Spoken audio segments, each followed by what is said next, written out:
Here's Morant on a run out. Wham with the right hand. Morant against Harris. Wham with the right hand. And there's the rookie announcing his presence. Morant to the cup. Flips it up and in. Wow. Morant going to the reverse. Morant on a blow by to the cup. Scoops it in. Oh, baby, what a play.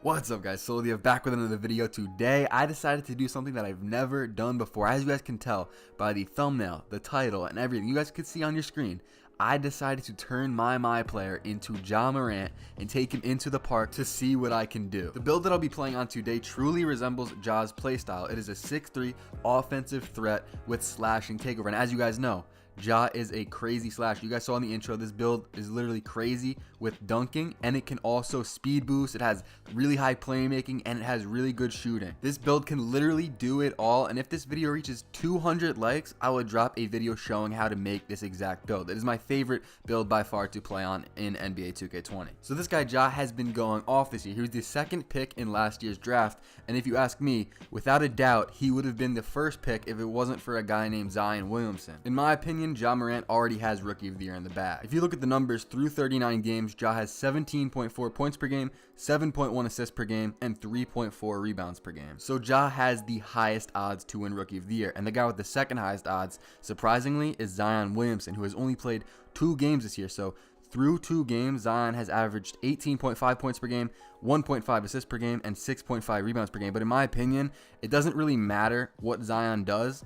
Ja is just putting up really good numbers. Even if Zion puts up better numbers than Ja, Zion has missed like half the season, so I don't really think it'll matter. Like I said, I think Ja has it in the bag unless something tragic were to happen. You know, fingers crossed. I hope he doesn't get hurt, but if he did, then, you know, Zion might have a chance, or some of these other guys like RJ Barrett, who through 41 games has 14.1 points per game, 2.5 assists per game, and 5.2 rebounds per game. And the guy with the 4th highest odds is Kendrick Nunn from Miami. Through 44 games, he has 16.2 points per game, 3.5 assists per game, and 2.8 rebounds per game. I know I just threw a lot of numbers at you guys, but basically to sum it up, Ja is ahead of everybody by a lot. And to throw some other rookies in here that are having solid years but probably won't win Rookie of the Year, Eric Pascal, Tyler Hero, and Rui Hachimura are also having really good years. Let me know in the comments who you would compare Ja to, but off the top of my head, I was just thinking here for like a few seconds, I would compare him to Russell Westbrook probably, which a lot of people would also compare him to, and also maybe John Wall. John Wall's been out for like 2 years, but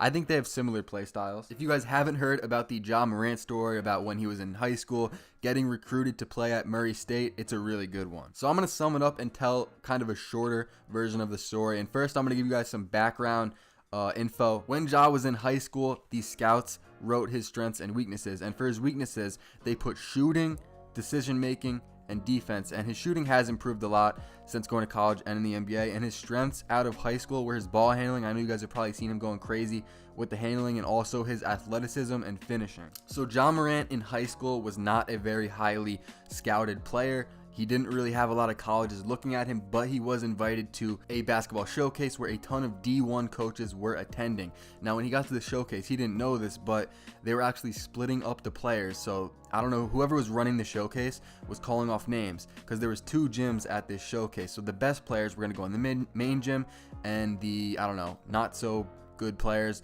would go in the back gym. So they were naming off the names, and Ja got called to go in the back auxiliary gym. So Ja was obviously upset about this because all of the stars were going to be in the main gym. All the D1 coaches were just going to be in the main gym. You know, they don't really care about the other players. So the auxiliary gym just had like D3 coaches, some D2 coaches in there, nothing special. So some of you guys may know that Ja went to Murray State, which is a D1 school. So the head coach at Murray State was at this showcase, and he was chilling in the main gym watching all of them play, but he got a little hungry, so he went to the vending machine, which was near the auxiliary gym, and he decided to peek in the auxiliary gym for whatever reason.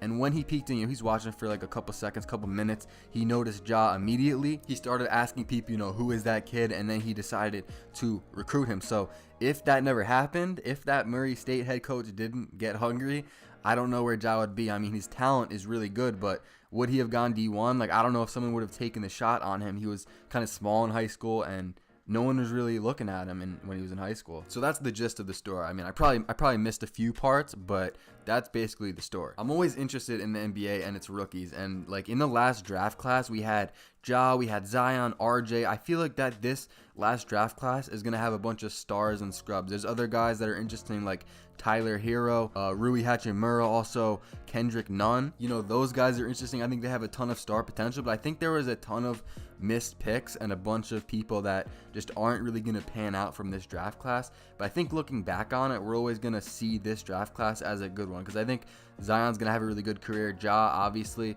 is already showing a lot of signs of huge potential. And then, like I said, there's those other players like Rui Hachimura, Kendrick Nunn, Tyler Hero, where we're going to have to see kind of if they reach that star potential or if they just stay as like kind of an average role player type player. So yeah, that's basically all I have to say about Ja. In my opinion, like I've said multiple times, I think he has Rookie of the Year in the bag. Let me know in the comments who you think will win Rookie of the Year. Alright, so now I want to talk about one of the most controversial patches in NBA 2K history. But before I do that, I just want to say, if you're still watching the video at about the 6-minute 20-second mark, something like that, I want you to go in the comments and comment the word demigod. This will show me who's loyal, who actually made it to this point in the video, because there's going to be some people that just click the video, comment something like banger, and just move on. But I want to see who actually made it to this point. And also, I want to say thank you for 6,000 subscribers. I know we're close to 7,000 subscribers. That is because my jump shot video is going insane. It's at like 30,000 views, and it's only been a day and a half, so thank you guys so much for that. All right, so now let's talk about patch 10. And the first thing that I want to say is, for any of you that get mad at Ronnie for this, like, I know he said some dumb things in the past, but this is not Ronnie's fault. Ronnie has nothing to do with gameplay. Ronnie is the marketing director for 2K. He literally just sells the game. He doesn't really know what's going on. So if you're gonna get mad at anybody for this, you got to get mad at Mike Wang, because he is the, I don't know what his job title is, but he's in charge of like the gameplay things, like dribbling and all that type of stuff. But Mike Wang, my guy, what are you doing? It is the end of January. You know, the game's been out for like 5 months, and you're gonna drop one of the craziest patches of 2K history on us, basically changing a ton of the mechanics and go-to moves.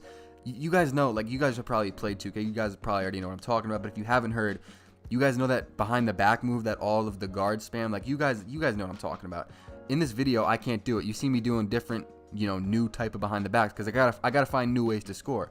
But basically, Mike Wang patched that behind the back, and I'm not as mad as I was at first. You know, I've been playing a few days now with this patch. It definitely is weird, but I'm definitely gonna find ways to score. I'm gonna have to adapt, but it just doesn't really make sense to me. Like, we're 5 months into this game. You know, there's major tournaments going on. The 2K League's about to start, and you want to drop this patch that takes away a lot of guards' go-to move. Basically, every guard this year's go-to move was the behind the back, because this year it's tough to dribble, and you can't really get creative, and that is one of the best moves, that go-to behind the back. So like, a lot of people just have to change how they play now, and it's going to be weird, especially for the 2K League. I kind of want to see how that goes, because, you know, a ton of guards aren't going to be as good as they were before. Some guards will be better. It's just crazy to me, and I have heard there are some rumors that Mike Wang has said that he'd be putting the glitchy behind the back in the game. And let me just like make this clear in case you guys don't understand what I'm saying.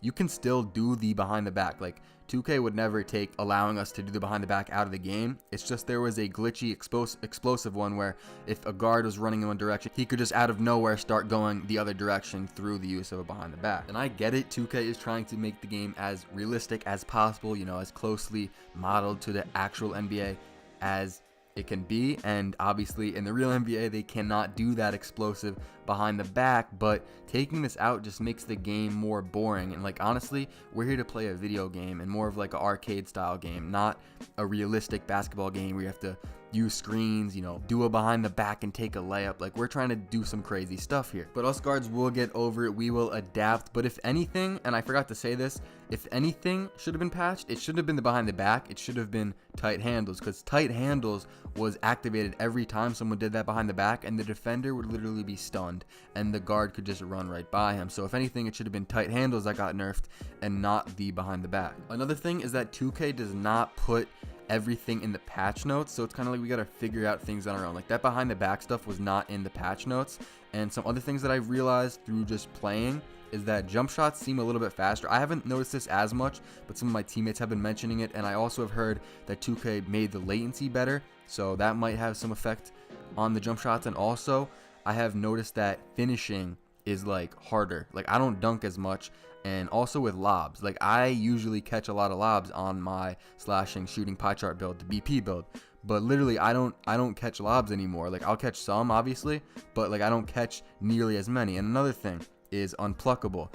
As a guard, some of the top guards watching this video, or people that have watched my videos, know that I use bronze unpluckable, and some of you guys probably also using bronze unpluckable. I've noticed that you can't use bronze unpluckable anymore. I don't know if it's just me, but I get ripped so much, so I have to put unpluckable up to gold or Hall of Fame. Something else kind of crazy that I have noticed is that this year you really don't get ankle breakers, but recently after patch 10 I have been getting ankle breakers. I don't even have the badge on, but I heard if you put the ankle breaker badge on, you do get more ankle breakers. So basically, tight handles, there's no really need for it because the behind the back is patched, but the ankle breaker badge might be a badge that you guys want to try out now. I like making videos like these. I don't really make post commentaries too often. They don't usually get too many views, but if you do like these type of videos, please let me know in the comments, because if I see positive feedback, I'll be sure to make more videos like this. I like talking about NBA players and 2K and all of that, and I don't really get the chance to that often. So please let me know if you do enjoy these type of videos. And also, we're on the way to 7K subs, so if you haven't already,